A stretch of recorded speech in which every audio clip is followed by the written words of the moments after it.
വാഴ 2 100 കോടി ക്ലബിൽ കയറുന്നു. മലയാള സിനിമയിൽ തന്നെ 15ാമത്തെ ചിത്രമായിട്ടുള്ള റെക്കോർഡാണ്. 7 ദിവസത്തിനുള്ളിൽ 100 കോടി എത്തുമ്പോൾ എനിക്കതിൽ പിന്നിൽ പ്രവർത്തിച്ച ആളുകളാണ് എന്നോടൊപ്പം ഉള്ളത്. ഡയറക്ടറായ Savinsa, DOP Akhil Ailasuran, costume designer Aswathy. മൂന്നുപേർക്ക് സ്വാഗതം. ഞാൻ ഡയറക്ടറിൽ നിന്ന് തുടങ്ങാം. ഓക്കെ അല്ലേ? 7 ദിവസം 100 കോടി. വാഴ എന്ന് പറയുന്ന ഫ്രാഞ്ചൈസ് സെക്കൻഡ് പാർട്ട്. ഈ വാഴ ആദ്യം വന്ന സമയത്ത് എനിക്ക് തോന്നുന്നു എന്തിനാണ് രണ്ടാം ഭാഗം എന്ന് ചോദിച്ചിരുന്ന ആളുകളുണ്ടായിരുന്നു. അവിടെ നിന്നുകൊണ്ട് മാറ്റി പറയിപ്പിക്കാവുന്ന ഒരു പരിപാടി. അപ്പോൾ ഇപ്പൊ നമ്മൾ ഈ സക്സസിന് മുന്നേ, അതായത് ആ സമയത്ത് ഇത് ടേക്കപ്പ് ചെയ്യാന്ന് പറഞ്ഞൊരു പരിപാടി ഉണ്ടല്ലോ, എന്തിനാണ് എന്ന ചോദ്യത്തിൽ നിന്ന് ഇങ്ങനെ ഒരു പടം ഉണ്ടാക്കിയെടുത്തത്. ആ പ്രോസസ്സ് ഒന്ന് പറയാം, അത് എങ്ങനെ ഉണ്ടായിരുന്നു? അത് ടേക്കപ്പ് ചെയ്യുക, റെസ്പോൺസിബിലിറ്റി ഏറ്റെടുക്കുക, ഒരു പടമുണ്ട് അപ്പൊ അതിന്റെ താഴെ വരാനും പാടില്ല, അങ്ങനെ ഒരു പരിപാടി ഉണ്ട്. അങ്ങനെ താഴെ മേളുള്ള അതിനെപ്പറ്റി ഒന്നും ആലോചിച്ചിട്ടില്ല. എന്നാലും നല്ലൊരു സിനിമ ചെയ്യണമെന്ന് ആഗ്രഹം ഉണ്ടായിരുന്നു. പിന്നെ വിജയനാണേലും ഇങ്ങനെ ഒരു കഥ സെറ്റ് ആയി കഴിഞ്ഞതിന് ശേഷം തുടങ്ങിയതല്ലായിരുന്നു. ഇതായിരിക്കും അതിൻ്റെ പ്ലാൻ, ഇങ്ങനെ ഒരു ഐഡിയയിലൂടെ നമുക്ക് പോകാമെന്ന് പറഞ്ഞതിന് ശേഷം നമ്മൾ ആ എഴുത്തിൽ കൂടെ ഇരുന്ന് അങ്ങനെ ഇവിടം വരെ എത്തിയതാണ്. ഞാനിങ്ങനെ ആ ടൈമിലൊക്കെ സാമെന്ന് പറഞ്ഞ് ചേർന്നുണ്ട്, ആളുടെ കൂടെ ഞാനിങ്ങനെ വർക്ക് ചെയ്തുകൊണ്ടിരുന്നത്. അപ്പോൾ പുള്ളിയാണ് ഇങ്ങനെ സിനിമ എന്ന് പറഞ്ഞൊരു പരിപാടിയിലേക്ക് എന്നെ എത്തിച്ചത്. അപ്പോൾ ഞാൻ അങ്ങനെ പിന്നെ അവിടെ നിന്നൊക്കെ പോയി സീരിയല്, ഷോർട്ട് ഫിലിം, ആൽബം എന്നൊക്കെ പറഞ്ഞിങ്ങനെ കറങ്ങി അടിച്ച് നടക്കുകയായിരുന്നു. പിന്നെ ഏതോ ഒരു മൊമെൻറ്റിലാണ് അപ്പോൾ പുള്ളിയുടെ തന്നെ ഫ്രണ്ട് സർക്കിളിലെ ഒരാളുണ്ടായിരുന്നു. അപ്പോൾ ആൾ വഴിയാണ് ഞാൻ വിവിഞ്ചാൻ്റെ അടുത്തേക്ക് എത്തുന്നത്. അവിടുന്ന് ഇപ്പോൾ ആളുടെ കൂടെ ഇവിടം വരെ എത്തിയിട്ടുണ്ട്. ഈ പ്രോജക്റ്റ് ഏൽപ്പിക്കുക എന്ന് പറഞ്ഞൊരു ഡിസിഷൻ ഉള്ളത് വിവിഞ്ചാൻ്റെ ഭാഗത്ത് നിന്ന്. ആ കോൺവെർസേഷൻ ഇങ്ങനെ ഓർമ്മ, ആ ഒരു സമയം സംസാരം. അതുപോലെ വാഴ 1 അതിൻ്റെ ഡബ്ബ് പരിപാടിയൊക്കെ നടന്നുകൊണ്ടിരിക്കുകയായിരുന്നു. അപ്പോൾ അങ്ങനെ ഒരു ദിവസം എന്നെ വിളിച്ചിട്ട് പറഞ്ഞോളാ വാഴ 2 പരിപാടി നമ്മൾ പ്ലാൻ ചെയ്യുന്നുണ്ട്. അപ്പോൾ ഭയങ്കര സന്തോഷം തോന്നിയായിരുന്നു. വാഴ 1 അപ്പോൾ ഇറങ്ങാൻ പോകുന്നേ ഉള്ളൂ. അപ്പോൾ വാഴ 2 പ്ലാൻ ചെയ്യുന്നത് കേട്ടപ്പോൾ നല്ല സന്തോഷം തോന്നിയായിരുന്നു. അപ്പോൾ ഇതുപോലെ ഇങ്ങനെ പറഞ്ഞോളാ ആഷറൊക്കെ ആയിരിക്കും പരിപാടി ചെയ്യുന്നത്. അപ്പോൾ ഇവർ അതിൻ്റെ അകത്തുണ്ടായി നമുക്കറിയാം. അപ്പം ഞാൻ എപ്പോഴും വിചാരിച്ചില്ല ഞാനായിരിക്കും ഇത് ഡയറക്റ്റ് ചെയ്യാൻ പോകുന്നതെന്നോ അല്ലെ അങ്ങനെ ഒരു ചോദ്യം എൻ്റെ ഉണ്ടാവുമെന്ന് വിചാരിച്ചില്ലായിരുന്നു. ഇപ്പോൾ പിന്നെ പെട്ടെന്ന് എനിക്ക് ചോദിച്ചിങ്ങനെ, അതാ നീ ഡയറക്റ്റ് ചെയ്യില്ലെന്ന് ചോദിച്ചു. അപ്പം ഞാൻ ഈ വാഴ 1 കൂടെ ഉണ്ടായതുകൊണ്ട് ഞാൻ കൂടുതലൊന്നും ആലോചിക്കാനൊന്നും പോയില്ല. ഞാൻ ചേട്ടാ ഓക്കെയാണ്, ചേട്ടൻ എന്താണെന്ന് വെച്ചാൽ പറഞ്ഞാൽ മതി എന്ന് പറഞ്ഞ് ഞാൻ ഫോൺ വെച്ചു. ആദ്യം ടെൻഷൻ ഉണ്ടായിരുന്നു ആ ഒരു ടൈമിൽ, അത് പറഞ്ഞു കഴിഞ്ഞപ്പോൾ. പിന്നെ ഒക്കെ മാറി, കുഴപ്പമില്ലാതെ പോയി.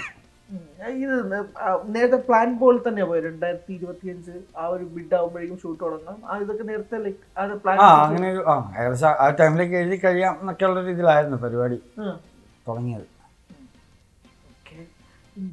അതിലായിട്ട് ഇപ്പം നിങ്ങൾ മാറി മാറിയുള്ളൂ. ഞാൻ അങ്ങനെ കേട്ടിട്ടില്ല. ഇപ്പം അസോസിയേറ്റ് ആയിട്ട് നിൽക്കുന്ന ആള് ക്യാമറമാനാവും, ആ ക്യാമറമാൻ്റെ അസോസിയേറ്റ് നിങ്ങളാവും, ഇങ്ങനെ ഷിഫ്റ്റ് ചെയ്യുക, ഷഫിൾ ചെയ്യുക എന്ന് പറഞ്ഞ പരിപാടി ഇതേപോലെ തന്നെയാണ്. അതായത് നിങ്ങൾ ടീമിനുള്ളിൽ തന്നെ വർക്ക് ചെയ്യുക, അടുത്ത പ്രോജക്റ്റ് ചെയ്യും, അടുത്ത പ്രോജക്റ്റ് ഞാൻ ചെയ്യും, അങ്ങനെ. അത് ഞങ്ങൾ ഇപ്പോൾ ഈ പറഞ്ഞ സവിഞ്ചൻ്റെ കൂടെ വർക്ക് ചെയ്ത ഞങ്ങളെല്ലാവരും കഴിഞ്ഞ പടത്തിൽ ചെയ്തതും അരുൺ പൂച്ചേരിയാണ്, എൻ്റെ സുഹൃത്താണ്. അതിൽ ഞാൻ വർക്ക് ചെയ്തിരുന്നു. ഞാനതിൽ സെക്കൻഡ് യൂണിറ്റായിട്ട് വർക്ക് ചെയ്യുന്നു. എൻ്റെ ഇപ്പോൾ വാഴ 2 വന്നപ്പോൾ പുള്ളി എൻ്റെ കൂടെ വർക്ക് ചെയ്യുന്നുണ്ടായിരുന്നു. നമ്മൾ സുഹൃത്തുക്കളുടെ ഇടയിൽ അങ്ങോട്ടും ഇങ്ങോട്ടും മാറി. ഇപ്പോൾ റഹീം അബൂബക്കർ എന്ന് പറഞ്ഞിട്ട് വ്യസന സമിതം ചെയ്ത DOP അവനും ഉണ്ടായിരുന്നു. അപ്പോൾ ഞങ്ങൾ അങ്ങോട്ടും ഇങ്ങോട്ടും മാറി. എൻ്റെ പടം വരുമ്പോൾ അവർ വരും, അവരുടെ പടത്തിലേക്ക് ഞങ്ങൾ അങ്ങനെ മാറി ചെയ്യുന്നു. അതെ അതെ, സുഹൃത്തുക്കൾ, ഏറ്റവും അടുത്ത സുഹൃത്തുക്കൾ തന്നെ കൂടെ വർക്ക് ചെയ്യാനുണ്ടാകുമ്പോൾ ഉള്ള കംഫർട്ട്സും അത് തന്നെയാണ്. എങ്ങനെയുണ്ടല്ലോ അവിടെ പോയി ഇപ്പൊ ലൊക്കേഷൻ ഹണ്ട് വിട്ട് നമ്മൾ ഈ വർക്ക് തുടങ്ങുവാണ്. ഹണ്ട് പരിപാടി എങ്ങനെയുണ്ടായിരുന്നു? നല്ലായിരുന്നു. അത് നമ്മുടെ സെറ്റപ്പ് അല്ലല്ലോ, ഇപ്പൊ വേറെ രാജ്യങ്ങളിൽ പോയി അത് ഓൾറെഡി ഇപ്പോൾ വിവിഞ്ചേട്ടൻ അവിടെ പോയി എഴുത്ത സമയത്ത് തന്നെ വിവിഞ്ചേട്ടൻ അവിടെ പോയി ലൊക്കേഷൻസ് കുറച്ച് സോർട്ട് ചെയ്തിട്ടുണ്ടായിരുന്നു. അത് കഴിഞ്ഞ് നമ്മൾ പോയി ബാക്കി കാണാനുള്ള കുറച്ച് പോർഷൻ കൂടി കണ്ട് ഫൈനലൈസ് ചെയ്യായിരുന്നു. പിന്നെ സ്ക്രിപ്റ്റിൽ അങ്ങനെ കാര്യമായിട്ടുള്ള അധികം ലൊക്കേഷൻസ് ഇല്ല. ഉള്ളതിൽ നമുക്ക് കുറച്ച് സ്ഥലങ്ങളേ ഉള്ളൂ പർട്ടിക്കുലറായിട്ട്. പിന്നെ ലൊക്കേഷൻ നമ്മളെ ഒരു ഇങ്ങനത്തെ ഒരു കൺട്രി ഒന്നും നമ്മൾ എസ്റ്റാബ്ലിഷ് ചെയ്യുന്നില്ല. നമ്മൾ ജസ്റ്റ് ഇവരുടെ ഇമോഷൻ മാത്രം നമ്മൾ എക്സ്പ്ലോർ ചെയ്യുന്നു. അതിന് എന്താ ഒരു ബാക്കപ്പായിട്ട് ആ ഒരു സ്ഥലം എന്നുള്ള രീതിയിലാണ്. അല്ലാത്ത കൺട്രി നമ്മളിങ്ങനെ വേറെ സ്ഥലത്തിന് ഭയങ്കരമായിട്ട് എക്സ്പ്ലോർ ചെയ്യാൻ ശ്രമിച്ചിട്ടില്ല.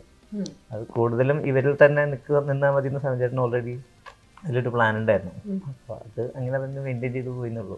ഈ ഡയറക്ടർ കൊളാബറേഷൻ പരിപാടി സെറ്റിൽ തർക്കം, ബഹളം, അടി അല്ല, ഞങ്ങൾ നല്ല സുഹൃത്തുക്കളായിരുന്നു. അപ്പം അതിൻ്റെതായ ഒരു ഹാപ്പിനെസ് ഉണ്ടായിരുന്നു. സെറ്റിലാണെങ്കിലും പിന്നെ ഇതൊക്കെ ഉണ്ടാവും, സംസാരങ്ങളൊക്കെ ഉണ്ടാവുമല്ലോ. അത് ഈ പറഞ്ഞ പോലെ ഭയങ്കര ഭീകരമായിട്ടുള്ള സംഭവം. നമുക്കൊരു 6 ഇപ്പൊ ജയ തൊട്ടിട്ട് ഞാനും സഞ്ജയേട്ടനും ഇങ്ങോട്ടുള്ള എല്ലാ സിനിമകളിലും ഒരുമിച്ചുണ്ടായിരുന്നു.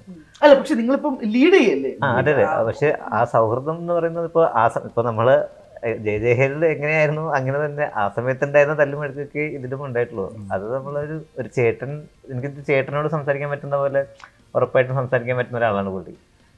ഇപ്പോൾ തല്ലുണ്ടാക്കിയാൽ കൂടി അവിടെ നമ്മളപ്പോൾ എന്നും പുള്ളിയോട് സംസാരിക്കാം. ചേട്ടാ അത് നടക്കൂല എന്ന് പറഞ്ഞാൽ സഞ്ജേട്ടൻ നമ്മൾ പറഞ്ഞ് കൺവിൻസ് ചെയ്തേടാ അത് ഇങ്ങനെയാണോ, നീ അത് ട്രൈ ചെയ്ത് നോക്കുന്ന പറയാൻ നമുക്കൊരിക്കലും നോ പറയാൻ പറ്റാത്ത ഒരാളാണ് സഞ്ജയൻ. നമ്മുടെ സെറ്റിലെ ആർക്കും തന്നെ സഞ്ജയൻ്റെ അടുത്തേക്ക് നോ പറയുന്നത്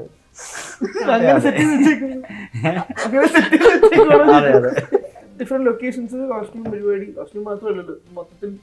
കോസ്റ്റ്യൂം പരിപാടി മാത്രം തന്നെയായിരുന്നു എല്ലാം. ഒരു പിക്ചർ തന്നായിരുന്നു എങ്ങനെയാ വേണ്ടതെന്നുള്ളത്, അതിനനുസരിച്ച് കോസ്റ്റ്യൂം സെറ്റ് ചെയ്യുമായിരുന്നു. അങ്ങനെ ഇല്ല ഇല്ല, നേരത്തെ നമ്മളെല്ലാവരും നേരത്തെ ഫ്രണ്ട്സാണ്, അതുകൊണ്ട് ഭയങ്കര കംഫർട്ടബിൾ ആണ് വർക്ക് ചെയ്യാനായിട്ട്. പിന്നെ ഇവരുടെ രണ്ടുപേരുടെയും പടം എന്ന് പറഞ്ഞപ്പോൾ നമുക്ക് എല്ലാവർക്കും ആ ഒരു എക്സൈറ്റ്മെൻറ്റും കൂടെ ഉണ്ടായിരുന്നു. എല്ലാവരും അങ്ങനെയായിരുന്നു. എല്ലാവരും അവരവരുടെ വർക്ക് ഏറ്റവും നന്നാക്കാനേ ട്രൈ ചെയ്തിട്ടുള്ളൂ. ഇവരുടെ അടുത്തുള്ള ഒരു ബോണ്ടിങ്ങും ഫ്രണ്ട്ഷിപ്പും എല്ലാം ഉള്ളതുകൊണ്ട് ടീമിലുള്ള എല്ലാവരും അങ്ങനെ തന്നെയായിരുന്നു. നിങ്ങൾ എത്ര പേരായിട്ട് അങ്ങോട്ടേക്ക് പോകുന്നത്, ലൈക്ക് ഈ രാജ്യങ്ങളിൽ പോകുന്നത്? ചെറിയ ചെറിയ 26 പേരിനുള്ളിലായിരുന്നു, ഇൻക്ലൂഡിങ് ആർട്ടിസ്റ്റ് ഉൾപ്പെടെ ഒരു 26 പേരുള്ളിൽ. സിനിമയുടെ ബഡ്ജറ്റ് 12 കോടിയാണ് ഞാൻ നിന്ന് വായിച്ചത്. അതിപ്പോ പുറത്ത് വിടാൻ പുറത്ത് വന്നു 12-13 കോടി കേട്ടു. അപ്പൊ ഞാൻ ഡയറക്ടർ തന്നെ നോക്കിയാണെന്ന് പറഞ്ഞത് ഞാൻ പറയുന്നില്ല. ഏകദേശം അതിനടുത്തുള്ള ബഡ്ജറ്റ് ആയിട്ടുണ്ടാകും. ഞാൻ പറയട്ടെ, ഇപ്പൊ നമ്മുടെ ഇൻഡസ്ട്രിയില് 12-13 കോടി എന്ന് പറഞ്ഞാൽ ഒരു ബിഗ് ബഡ്ജറ്റ് പടമാണ് സാധാരണ. അല്ലെങ്കിൽ ഒരു 8, 9, 10 എന്ന് പറഞ്ഞാൽ പോകുന്നൊരു പടം, സാധാരണ ഒരു പടം എന്ന് പറഞ്ഞു. അപ്പൊ ഈ 13 കോടി രൂപ ബഡ്ജറ്റ് വരുമ്പോഴേക്കും നമുക്ക് തിരിച്ചു പിടിക്കണമല്ലോ, ആദ്യത്തെ പടമാണല്ലോ. അപ്പം അതിന്റെ പ്രഷർ പരിപാടി അല്ല, അങ്ങനെ പ്രഷർ ഉണ്ടായിരുന്നില്ല. അവർക്ക് പ്രൊഡക്റ്റ് നന്നായാൽ മതി എന്നൊരു മൂടുള്ള ആൾക്കാരായിരുന്നു ഇതിന്റെ പ്രൊഡ്യൂസേഴ്സൊക്കെ. 6 പേരുണ്ട്. അപ്പം അവര് ഒരു നല്ല സിനിമ ചെയ്യണമെന്ന് തന്നെയായിരുന്നു എല്ലാവരുടെ ആഗ്രഹം. വാഴ 1ന്റെ വിജയം കൊണ്ട് മാത്രം അല്ലെ അങ്ങനെ വന്ന് ചെയ്യാൻ നോക്കിയ ഒരു പരിപാടിയായിട്ട് എനിക്ക് ഫീൽ ആയിട്ടില്ലായിരുന്നു. അവർക്ക് നല്ലൊരു സിനിമ ചെയ്യണമെന്നുണ്ടായിരുന്നു. അങ്ങനെ ബഡ്ജറ്റിന്റെ പേരിൽ നമുക്ക് എന്തൊക്കെ പറഞ്ഞാലും എല്ലാ സാധനങ്ങളും അവർ എങ്ങനെയൊക്കെ എത്തിച്ചു തരായിരുന്നു. ഇപ്പോൾ എല്ലാ ക്യാമറ എക്യുപ്മെന്റ്സ് ആണെങ്കിലും അല്ലെ സ്പെഷ്യൽ എക്യുപ്മെന്റ് ആണെങ്കിലും നമ്മൾ കാര്യമുള്ളതാണെങ്കിൽ അവർ എങ്ങനെയും അത് സെറ്റ് ചെയ്ത് തരുമായിരുന്നു. നമുക്കും ഷൂട്ട് നടന്നാൽ മതി എന്നുള്ളത് കൂടെ ഉള്ളായിരുന്നു. അപ്പോൾ അതിൽ വലിയ പ്രശ്നമൊന്നും തോന്നിയിട്ടില്ല. അങ്ങനെ ഒരു പ്രഷറോ പരിപാടിയൊന്നും എന്നാൽ ചില നേരത്തൊക്കെ ഉണ്ടാവും, എന്നാൽ പോലും അത് അങ്ങനെ നമ്മളെ കാര്യമായിട്ട് ബാധിച്ചിട്ടില്ലായിരുന്നു. ഈ 7 ദിവസം 100 കോടി എന്ന് പറയുന്നത് നമുക്ക് ഇപ്പോഴും ഡൈജസ്റ്റ് ആവുന്നുണ്ടോ? ഓക്കെയാണെന്ന് ചോദിച്ചാൽ അങ്ങനെയാണല്ലോ കണക്ക് വരുന്നത്. ചെയ്യണം അല്ല, റിയാലിറ്റി അക്സെപ്റ്റ് ചെയ്യാൻ പരിപാടി ഇല്ലേ? ഓക്കെ, അതെ അതെ. അല്ല, ചോദ്യം ഒന്നും മനസ്സിലായില്ല, എന്താന്ന് പറയാ? അല്ല, 100 കോടി എന്ന് പറഞ്ഞ ഒരു മൈൽസ്റ്റോൺ ആണല്ലോ. ഒത്തിരി സന്തോഷമുണ്ട്. അങ്ങനെ ഒരു സംഖ്യ കടന്നു പോയെന്നൊക്കെ ആളുകൾ പറയുമ്പോൾ സമ്മതിക്കില്ല.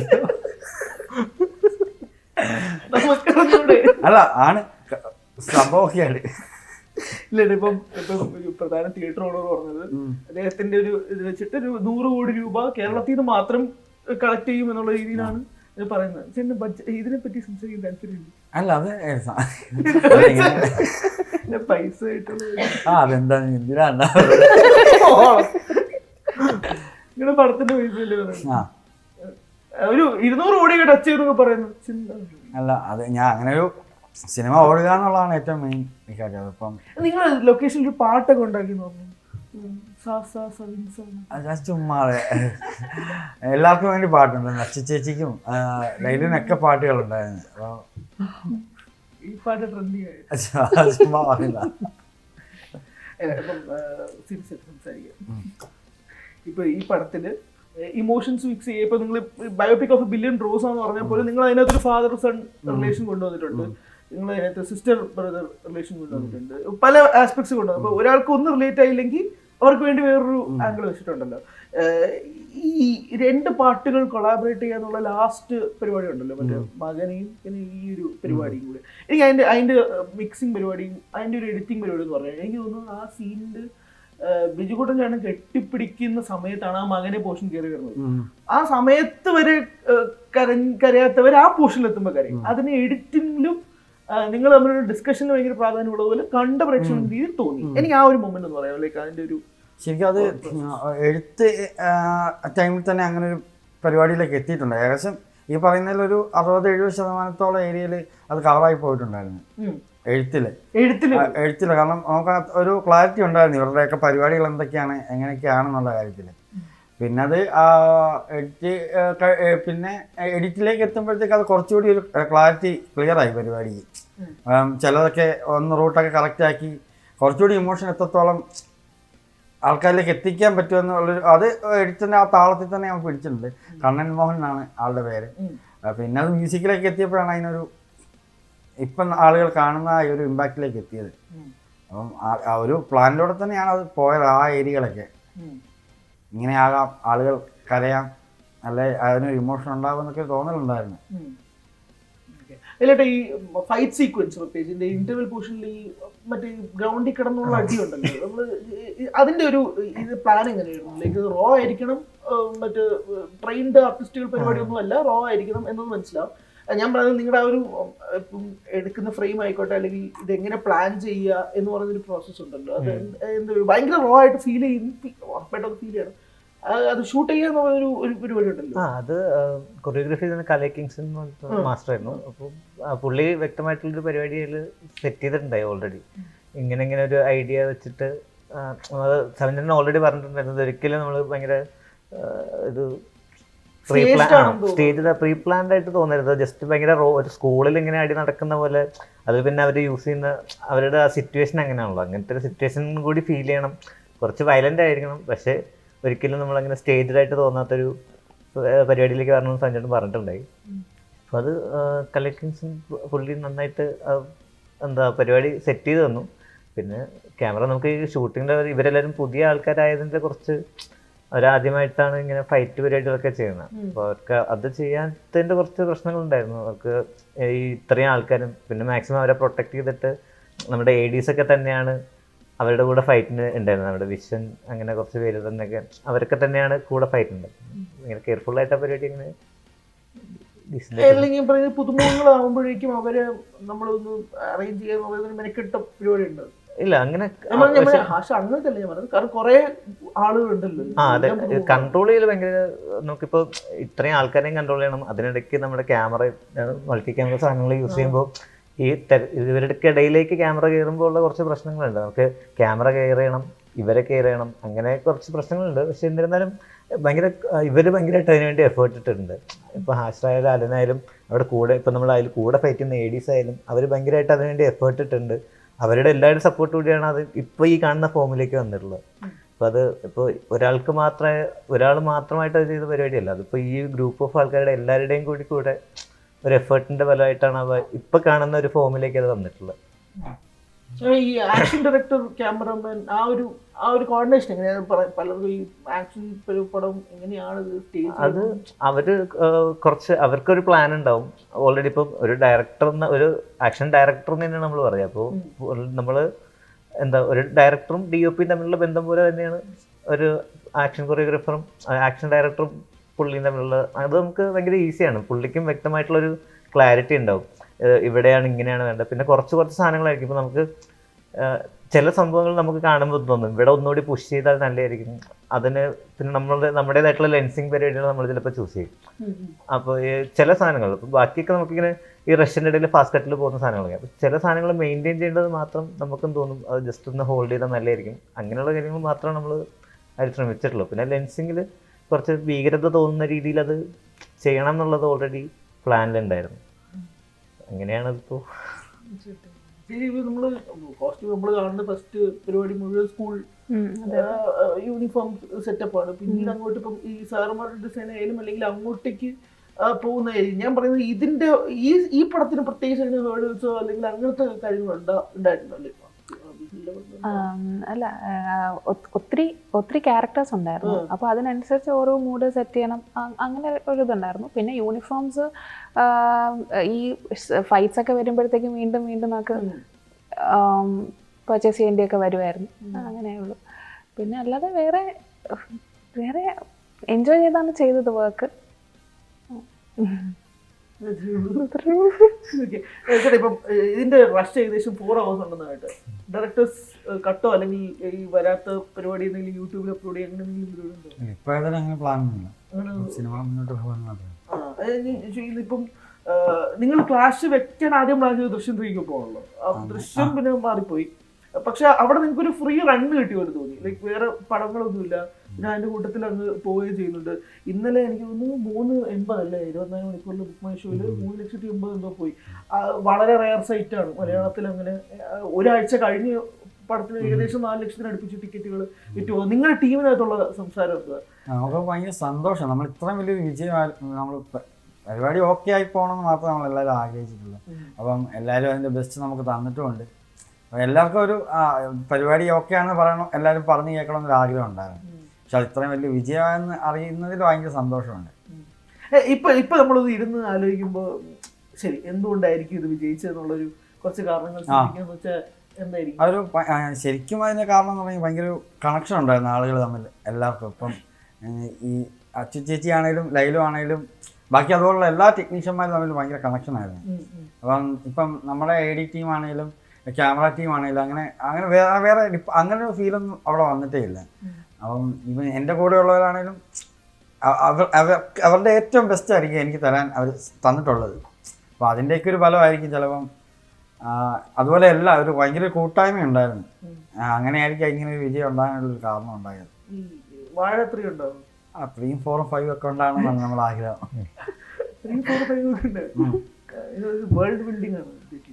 അങ്ങനെ കുറച്ചുകൂടെ ആളുകൾക്ക് നല്ല സിനിമകൾ ഉണ്ടാക്കി കൊടുക്കാവുന്നൊരു സാധ്യത ഉണ്ടെന്ന് തോന്നി ഇങ്ങനത്തെ ഒരു ഫ്രാഞ്ചൈസിക്ക്.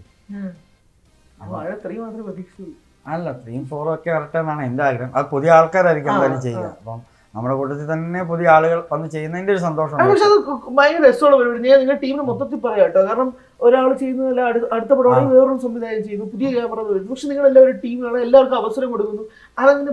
അതങ്ങനെ കാണാറില്ല. സാധാരണ ഒരേ ഫോർമുലയായിട്ടാണ് പോകാറുള്ളത്.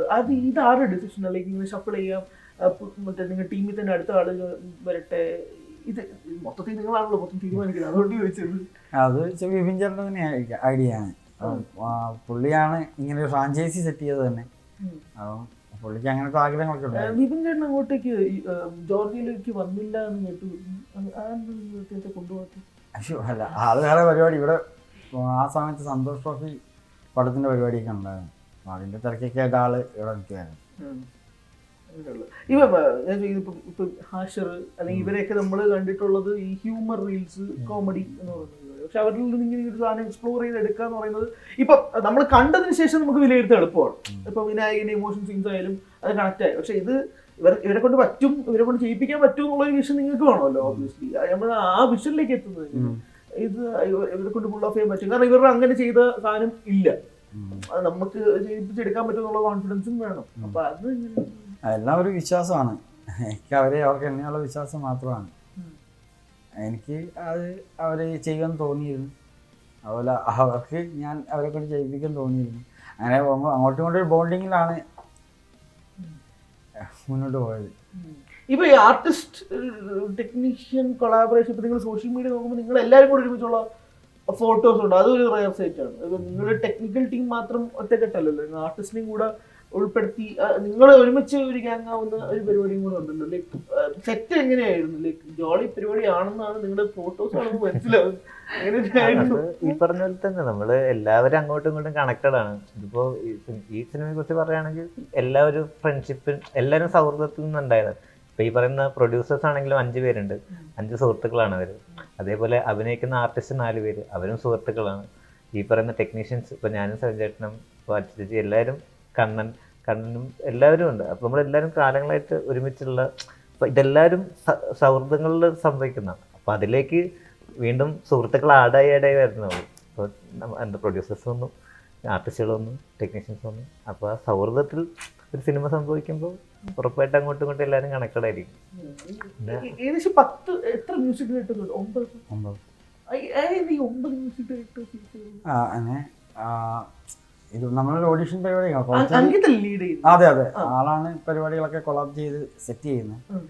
അപ്പം പലരെയും നമുക്ക് പാർട്ടികൾക്ക് വേണ്ടിയാണ് ഇതുപോലെ ഓരോരോ മ്യൂസിക് ഓഡിഷൻസ് ഓഡിഷൻ നടത്തിയായിരുന്നു. അപ്പം അതിൻ്റെ അകത്തുനിന്ന് നോക്കിയ ആൾക്കാരും അല്ലാതെയും പുറത്തുനിന്ന് ആൾക്കാരെ നമ്മൾ നോക്കിയായിരുന്നു. ഈ വന്നതല്ലാതെ ആൾക്കാരെ നമ്മൾ നോക്കിയിരുന്നു. അപ്പം അതെല്ലാം കോർഡിനേറ്റ് ചെയ്ത് അങ്കിത് ആയിരുന്നു. ഇപ്പൊ ഈ കൊച്ചു കേരളം എന്ന് പറഞ്ഞ പാട്ട് റിലീസിന് മുന്നേ പക്ഷെ ആളുകൾക്ക് വർക്കായില്ല. ഇല്ല അത് നമ്മൾ വാങ്ങി പ്രതീക്ഷിച്ച് പക്ഷെ അത് നേരെ അതപ്പൊ എന്താ തോന്നി? അപ്പൊ ഒരു എന്താണെന്നറിയില്ല, ഒരു വിഷമം തോന്നിയായിരുന്നു ചെറുതായിട്ടൊക്കെ. ഇതെന്താ ഇങ്ങനെ അങ്ങനെ തോന്നിയിരുന്നു. അപ്പം പക്ഷെ നമുക്കത് നല്ല പ്രതീക്ഷയായിരുന്നു. ഇത് ആൾക്കാര് സിനിമ കാണുമ്പോൾ വർക്കാവുന്നു. സിനിമ കാണുമ്പോൾ ആൾക്കാർക്ക് കുഴപ്പമില്ലത്. നമുക്കും അങ്ങനെ തന്നെയായിരുന്നു. പടത്തിലത് കാണുമ്പോൾ നമുക്കത് ബ്ലെൻഡാണ്, ഓക്കെ ആയിരുന്നു. അപ്പോൾ പാട്ട് മാത്രമായിട്ട് പടത്തിനെ കുറിച്ച് ഒന്നും ഇല്ലാണ്ട് പാട്ട് മാത്രമായിട്ട് പുറത്തേക്ക് വന്നപ്പോൾ ആൾക്കാരിലേക്ക് അത് എങ്ങനെ എത്തി നമുക്കൊരു ഐഡിയ ഇല്ലല്ലോ. ഇപ്പൊ നമ്മൾ കാണുന്നത് വിഷ്വലിട്ട് കണ്ടിട്ടാണ് ആ പാട്ട് നമുക്കത് ഓക്കെ ആയിട്ട് തോന്നിയിരുന്നു. അപ്പോൾ പാട്ട് മാത്രമായിട്ട് പുറത്തേക്ക് വെക്കും ചിലപ്പോൾ ഓഡിയൻസിന് വേറെ രീതിയിലേക്ക് അത് കണക്ട് ആയിട്ടുണ്ടാവും. പക്ഷെ ഈ ബൊമ്മാലാവട്ടെ തൂക്കിയാവട്ടെ ഇപ്പം ഞാൻ പറഞ്ഞ ഈ റീൽസിലാവട്ടെ അല്ലെങ്കിൽ എല്ലായിടത്തും ഇത് കിടന്ന് കറങ്ങുന്നുണ്ട്. നിങ്ങൾക്ക് ഇത് ഹിറ്റ് ആവും എന്ന് ഉറപ്പുണ്ടായിരുന്ന എത്ര ട്രാക്കുകളുണ്ട്? അത് എല്ലാം ഇതുപോലെ തരംഗാവുമെന്ന് പ്രതീക്ഷിച്ചിരുന്നു? അങ്ങനെയൊന്നും തോന്നില്ല. അല്ല, ഓരോ പാട്ടുകളും ഓരോ മൂഡാണ്. അപ്പം ആളുകൾക്ക് അത് ഇഷ്ടപ്പെടണമെന്ന് മാത്രം ആഗ്രഹിച്ചിട്ടുള്ള. അല്ല ഇത് ഭയങ്കര ട്രെൻഡാകണമെന്ന് ട്രെൻഡിലേക്ക് എത്തിക്കാൻ ഉള്ള ശ്രമമാണ് എല്ലാ പാട്ടുകളും നോക്കിയത്. അല്ലെങ്കിൽ ഒരു ഭയങ്കരമായിട്ട് അലയടിച്ച് പോകുന്ന അങ്ങനത്തെ ഒരു ചിന്തകളൊന്നും വന്നു കാണിട്ടില്ല എന്തായാലും.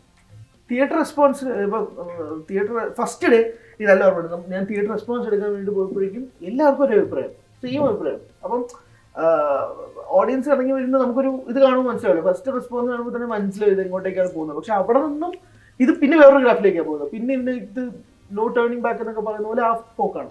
അവിടെ നിന്ന് നിങ്ങൾ നേരിട്ട് പോയി ഓഡിയൻസിനെ പോയി കാണുന്ന പരിപാടിയാണല്ലോ. അപ്പം ഒരു ഷോ കഴിഞ്ഞിട്ട് അവരുടെ പൾസ് അറിയുക എന്ന് പറയുന്ന പരിപാടി, അതിനോളം നിങ്ങൾക്ക് മറ്റേ ഒരു സോഷ്യൽ മീഡിയ പരിപാടിയും കിട്ടൂല എന്നാണ് ഞാൻ വിശ്വസിക്കുന്നത്. ലൈക്ക് ഡയറക്റ്റ് അവരുടെ ഫേസ് നോക്കി പറയാം എങ്ങനെയുണ്ടായിരുന്നു?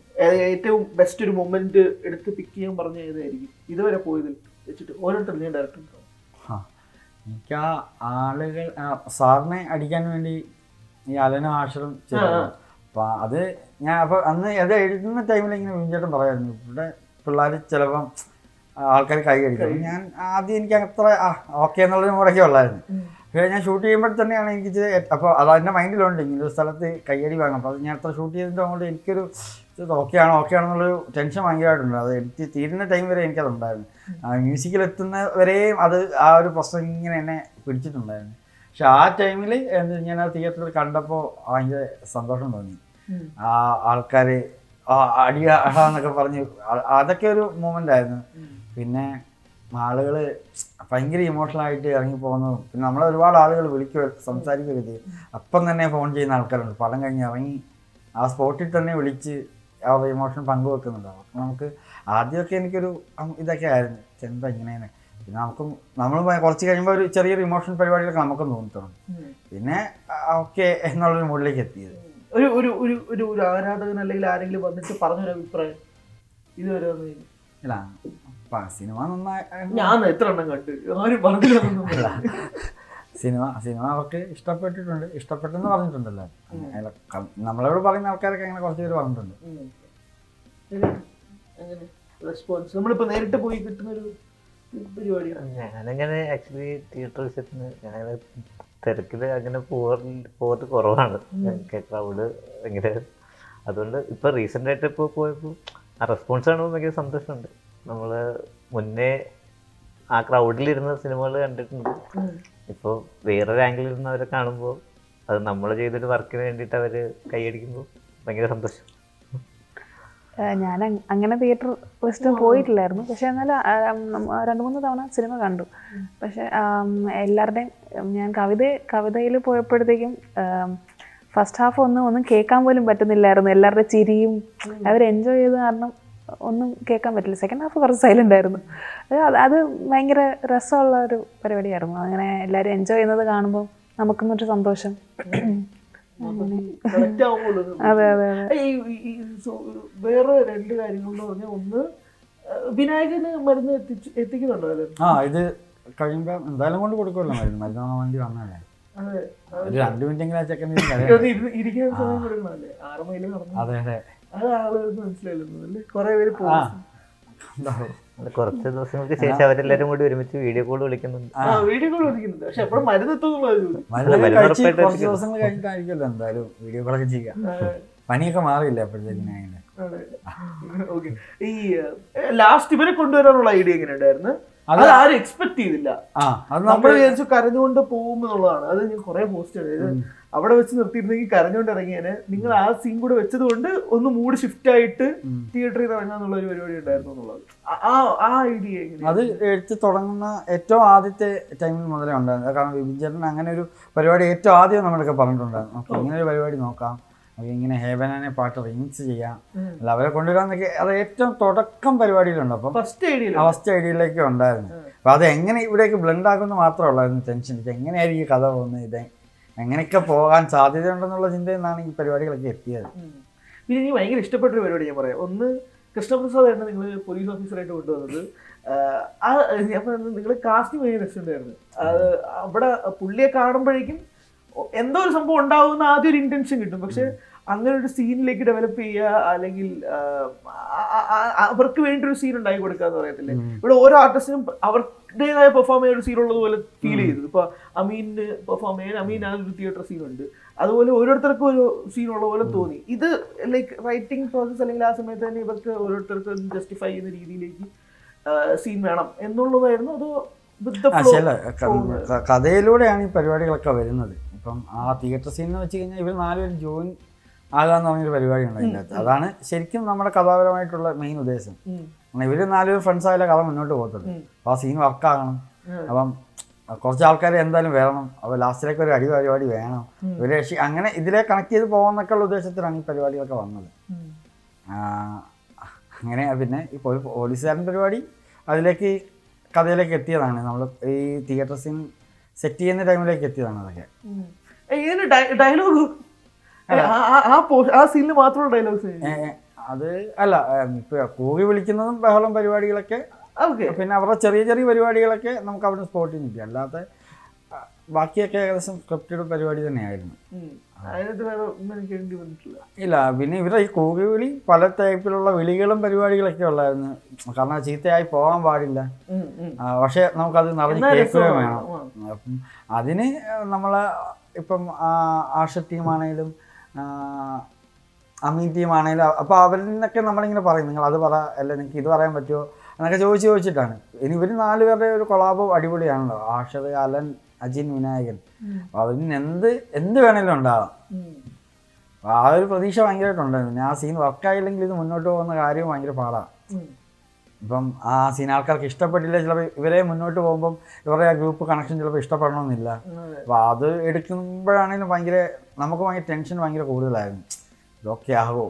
അപ്പം പിന്നെയാണ് അച്ചുചേച്ചിയാണ് ഇതിൻ്റെ കുറേ ഇവർക്കൊരു അങ്ങനെ വെള്ള പരിപാടിയൊക്കെ വളരെ കുറച്ച് ആൾക്കാർക്ക് നമ്മൾ പ്ലാൻ ചെയ്തിട്ടുള്ളതാണ്.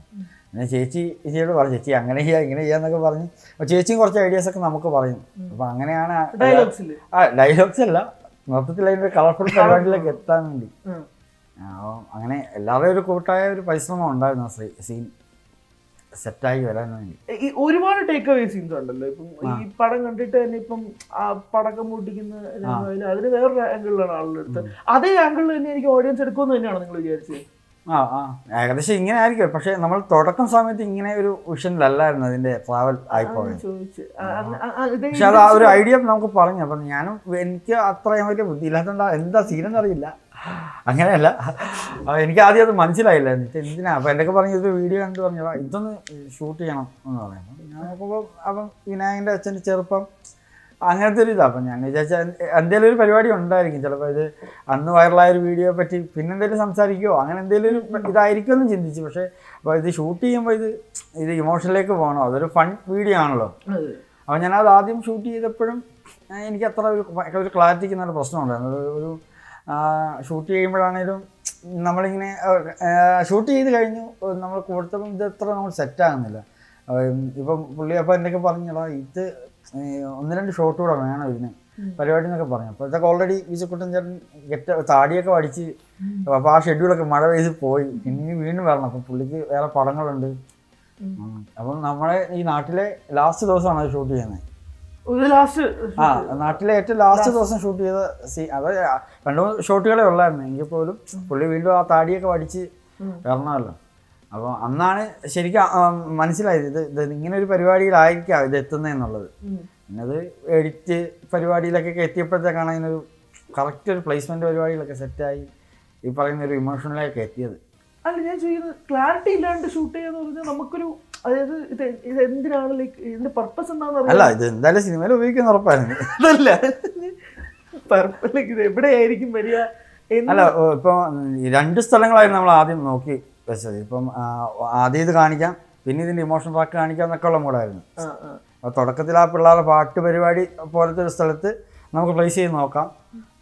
പിന്നെ അതിൻ്റെ ബാക്കി പരിപാടി ലാസ്റ്റിലത്തേക്കായിരിക്കാം. ഒരു ഇമോഷൻ ആണെന്ന് മനസ്സിലായി. ഇതിപ്പം ഇതെങ്ങനെയാണ് അതിൻ്റെ ഒരു പീക്ക് ലെവൽ കിട്ടുന്നത് നമുക്ക് ഒരു ഐഡിയ ഇല്ലായിരുന്നു. അപ്പം ഞാൻ ഷൂട്ട് ചെയ്തിട്ടുണ്ട്, പക്ഷെ അത് എനിക്ക് മനസ്സിലായില്ല. ഇത് അപ്പം എന്നൊക്കെ പറഞ്ഞാൽ കുറച്ചുകൂടി പരിപാടികൾ വേണമെന്ന് പറഞ്ഞു. എനിക്കാണെങ്കിലും കിട്ടിയില്ല. എന്താ അങ്ങനെ പറയുന്നതെന്നുള്ള കാരണം പിന്നെയാണ് എനിക്ക് മനസ്സിലായി. അപ്പം ഞങ്ങൾ തമ്മിൽ സംസാരിച്ച് ചേട്ടാ എനിക്കത് കിട്ടിയില്ല. അപ്പം ഞാനാണെങ്കിലും ആളെ അങ്ങനെ എന്തെങ്കിലുമൊക്കെ പ്രശ്നം ഉണ്ടെങ്കിൽ ഞാൻ ആളെ ഏത് ടൈമിലാണ് വിളിച്ച് മാക്സിമം ചോദിക്കാവുന്നതിൻ്റെ അത്രയും എവിടെ തിരിഞ്ഞാലും ഞാൻ ചേട്ടാ ഇറങ്ങി വന്നതെന്ന് പറഞ്ഞ് ചോദിക്കുമായിരുന്നു. ഒരു ടൈമൊക്കെ എത്തിയപ്പോഴാണ് എനിക്ക് അതിനൊരു ക്ലാരിറ്റി ആയത്. പിന്നെ അതുകൊണ്ട് പിന്നെ ലാസ്റ്റ് ഷെഡ്യൂൾ വന്നപ്പോഴത്തേക്ക് എനിക്ക് മനസ്സിലായി ഇന്ന കുറച്ച് ഷോട്ടുകൾ മതിയായിരിക്കും അതിന്. അത് കവർ ചെയ്തപ്പോൾ അത് കഴിഞ്ഞ പരിപാടി. പിന്നെ അത് എത്ര ആൾക്കാർക്ക് ഇത്ര ഇമ്പാക്റ്റ് ഉണ്ടാക്കുമെന്ന് ഞാൻ ആ ടൈമിൽ ഓർത്തിട്ടില്ല. അതെന്ന് പറഞ്ഞാൽ ഇമ്പാക്റ്റ് ഉണ്ടാവുമെന്ന് അറിയാമായിരുന്നു. ഒരു ഭയങ്കര പെയിൻ ഉണ്ടാവുമെന്ന് തോന്നി. പക്ഷെ അത് ആൾക്കാർ അത് ഞാൻ അങ്ങോട്ട് ആ ടൈമിൽ ഇങ്ങനത്തെ ഓർമ്മകളൊന്നും ഇല്ലെന്നേ. നമ്മളും ആ പരിപാടി സെറ്റാണെന്ന് മാത്രമേ ചിന്തിച്ചിട്ടുള്ളൂ. അപ്പോൾ നമുക്കിപ്പോൾ ആൾക്കാർക്ക് കിട്ടുന്ന ഇമോഷൻ അന്ന് എനിക്ക് കിട്ടണമെന്നൊന്നുമില്ലല്ലോ. അത് ഞാൻ അപ്പോൾ അവരുടെ മുഖത്ത് ആ പരിപാടി വരണമെന്ന് മാത്രമേ ഞാൻ ആലോചിച്ചിട്ടുള്ളൂ. അല്ലാതെ എനിക്ക് അതിൻ്റെ പെയിനോ വിഷമോ പരിപാടികളൊന്നും ഉണ്ടായിട്ടില്ല.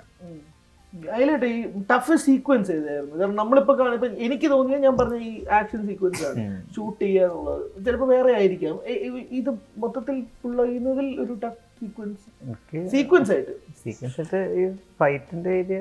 കാരണം ആ ഗ്രൗണ്ട് ഫൈറ്റും സ്കൂളിൽ ഗ്രൗണ്ടിൽ ഷൂട്ട് ചെയ്ത ഒട്ടുമിക്ക പരിപാടികളും കുറച്ച് മീൻസ് ഒട്ടും കൺട്രോൾഡ് അല്ലാണ്ടാണ് നമ്മൾ ഷൂട്ട് ചെയ്യുന്നത്. നമുക്ക് ലൈറ്റ് കൺട്രോൾ, നമുക്ക് ഈ ഫൈറ്റൊക്കെ നമുക്ക് രാവിലെ തൊട്ടിട്ട് തുടങ്ങി അങ്ങോട്ട് ഷൂട്ട് ചെയ്ത് പോവാന്നുള്ളത് നമുക്ക് വേറെ ഓപ്ഷൻ. 6 ദിവസം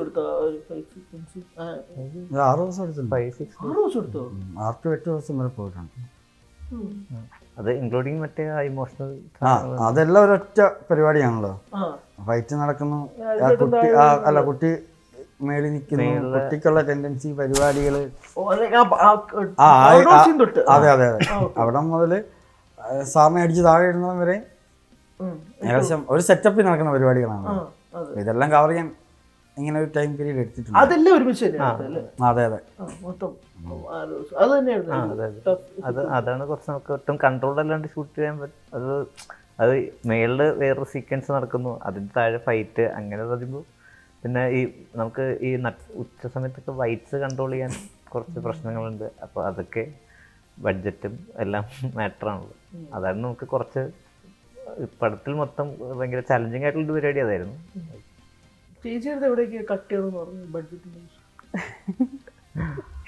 ഇല്ല, എൻ്റെ അടുത്ത് അങ്ങനെ പറഞ്ഞിട്ടില്ല. അങ്ങനെ ഒരു ടോക്ക് ഉണ്ടായിട്ടില്ല. എല്ലാവരും പടം നന്നാക്കാനായിട്ട് എന്താ ചെയ്യേണ്ടതെന്ന് വെച്ചാൽ അങ്ങനെ ചെയ്തോളൂ എന്നുള്ള രീതിയിലാണ് ഉണ്ടായിരുന്നത്. ഞാൻ പറഞ്ഞ പോലെ ഈ വൈറ്റ്സിന്റെ പ്രശ്നങ്ങളും ഉണ്ടാവുമല്ലോ. ഇപ്പൊ ഇത് മൊത്തം അടിയും ബഹളമാണല്ലോ. അപ്പൊ അതിനനുസരിച്ചുള്ള കോസ്റ്റ്യൂം നമുക്ക് എക്സ്ട്രാ കോസ്റ്റ്യൂംസ് എന്തെങ്കിലും എടുക്കേണ്ടത്. ഈ യൂണിഫോംസ് ഒക്കെ നമുക്ക് വീണ്ടും എടുക്കേണ്ടി വരുന്നുണ്ടായിരുന്നു. ഫൈറ്റ് കഴിയുമ്പോഴത്തേക്കും യൂണിഫോംസ് എല്ലാം ഒരു നല്ലതായിട്ട് നശിച്ച് ഇല്ലാണ്ടായിരിക്കുമായിരുന്നു. അപ്പം വീണ്ടും കോസ്റ്റ്യൂം വീണ്ടും ആ യൂണിഫോം സെറ്റ് ചെയ്യുന്ന ഇല്ല, കുറച്ച് കൂടിയിട്ടുണ്ടായിരുന്നു. അതെ. ഇപ്പം ചിലപ്പം ഇപ്പൊ എത്തി നിൽക്കുന്ന സ്റ്റേജ് ഉണ്ടല്ലോ പടത്തിന്. ഇപ്പം ചേട്ടനെ സെലിബ്രേറ്റ് ചെയ്യുന്നുണ്ട്, ചേട്ടൻ്റെ പേര് അറിയപ്പെടുന്നുണ്ട്. ആദ്യം സവിൻ എസ് എന്നൊക്കെ വായിച്ചിട്ട് പിന്നെയാണ് അത് മലയാളത്തിൽ സവിൻ സാർ മനസ്സിലായത്. ഇപ്പോൾ എത്തി നിൽക്കുന്ന സ്റ്റേജിൽ നിന്ന് what is your next step? ഈ പടത്തിൽ തന്നെ നെക്സ്റ്റ് ഒരു ചെക്ക് പോയിന്റ് ആയിട്ട് കാണണമെന്ന് വിചാരിക്കുന്ന ഒരു പോയിന്റ് ഏതായിരിക്കും? ഓക്കെ, 100 കോടിയായി, ഇത്രയും പേര് കണ്ടു, ഇൻസ്റ്റാഗ്രാം ട്രെൻഡിങ്, ബാക്കി എല്ലാ പരിപാടികളും എല്ലാം okay done. Next check point എന്നുള്ള രീതിയിൽ ഇല്ല, അങ്ങനെ ഒരു ചെക്ക് പോയിന്റ് പരിപാടിയൊന്നും മൈൻഡിൽ നമ്മൾ ഒരിക്കലും സെറ്റ് ചെയ്തിട്ടേ ഇല്ല. നേരത്തെ പോകുന്നല്ല, ഇപ്പോഴായാലും അങ്ങനെ ഒരു ചിന്തയൊന്നുമില്ല. അത് ആൾക്കാർ എത്രത്തോളം കാണുക, അല്ലെ ആൾക്കാരിലേക്ക് എത്തുക എന്ന് മാത്രമേ ഓർത്തിട്ടുള്ളൂ. എത്ര ആൾക്കാരിലേക്ക് എത്തി അത്രയും സന്തോഷം എന്നുള്ള കൂടെ ഉള്ളൂ. അല്ലാതെ ഇതങ്ങനെ ആകണം അതൊന്നും ഞാൻ ഓർത്തിട്ടില്ല. അല്ല, എന്നാലും ഇനി അടുത്തത് അതൊന്നുമില്ല. ഇല്ല, അത് എത്ര പോകുന്നത് അത്രയും പോകുന്നതും നമ്മൾക്ക് എല്ലാവർക്കും സന്തോഷമുള്ള കാര്യമല്ലേ. ഇപ്പം കിട്ടിയ ഏറ്റവും ബെസ്റ്റ് അപ്രീസിയേഷൻ ഫ്രം ഒരു സെലിബ്രിറ്റി ഏതായിരിക്കും ഇതുവരെ? എല്ലാം അല്ല, ഇന്നതൊന്നുമില്ലേ. ശരി, ആരൊക്കെ പറഞ്ഞെങ്കിലും പറ. അങ്ങനെ നമുക്ക് അറിയാവുന്ന ആൾക്കാരും ഇഷ്ടപ്പെടുന്ന, നമുക്ക് നമ്മളെ കൂടെ പഠിച്ചവരെ, അതൊക്കെയാണ് കുറച്ചുകൂടി എന്നെ ഭയങ്കര സന്തോഷം തന്നത്. എൻ്റെ കോളേജിൽ പഠിച്ച അവരൊക്കെ വിളിക്കുമ്പോഴും നമ്മളെ കൂട്ടുകാരൊക്കെ ആ പടം കാണാൻ ഇത്ര ദൂരം പോയിട്ട്, ഇവിടുന്ന് 80 കിലോമീറ്റർ ദൂരം പോയിട്ടാണ് അല്ല മംഗലാപുരത്ത് പോയി പടം കണ്ടെന്നും അങ്ങനെയൊക്കെ പറയുന്നതും, പിന്നെ ട്രെയിൻ കയറിപ്പോയി പുറത്തൊക്കെ പോയി കണ്ടിട്ട് വന്നിട്ട് അതൊക്കെ നമ്മളെ വിളിച്ച് പറയുമ്പോൾ നമുക്ക് ഒരുപാട് എനിക്കറിയാം. അപ്പം ഭയങ്കര ഒരു ഇമോഷൻ വരാറുണ്ട്. അല്ലാതെ ബാക്കിയൊക്കെ പറയുന്നൊക്കെ എല്ലാവരും പറയുന്നതൊക്കെ പോലെ തന്നെയുള്ളൂ. പക്ഷേ ഇത് അത്രയും എന്നെ ആ ഒരു ടൈമിൽ കണ്ട ആൾക്കാരാണല്ലോ അവരെ. അപ്പോൾ അവർ ഞാനിങ്ങനെ ഒരു സിനിമ ചെയ്തത് അവർ പോയി കണ്ടിട്ട് എന്നെ വിളിച്ച് പറയുമ്പം അതാണ് എനിക്ക് ഏറ്റവും കൂടുതൽ ഇമോഷൻ തോന്നിയിരിക്കുന്നത്, സന്തോഷം തോന്നിയത്. ഞാൻ എക്സ്പെക്ട് ചെയ്യില്ല. ഞാൻ പറഞ്ഞ ലാസ്റ്റായിട്ട് 3 മിനിറ്റാണ്. നിങ്ങൾ ഓരോരുത്തരുടെയും പെർസ്പെക്റ്റീവില് ഈ ടീമിൽ നിലവിൽ നിൽക്കുന്ന പോയിന്റ് ഉണ്ടല്ലോ, ഇത് ഉറപ്പായിട്ടും ഇത് ടീം വർക്കാണ്, ഇത് മുന്നോട്ട് കൊണ്ടുപോവുക എന്നതൊക്കെ ഉണ്ട്. പക്ഷെ അടുത്ത പ്രോജക്റ്റ് ആയാൽ പോലും അല്ലെങ്കിൽ നിലവിൽ ഈ ഒരു സക്സസ് എൻജോയ് ചെയ്യുക എന്നത് തന്നെയാണോ നിലവിൽ നിൽക്കുന്നത്? അതോ ഇല്ല, അങ്ങനെയില്ല. നമുക്ക് എനിക്കാണെങ്കിൽ എനിക്ക് സിനിമ നമുക്ക് ഇഷ്ടപ്പെടുന്ന സിനിമകളും ചെയ്യണമെന്നൊക്കെയായിരുന്നു ആഗ്രഹം.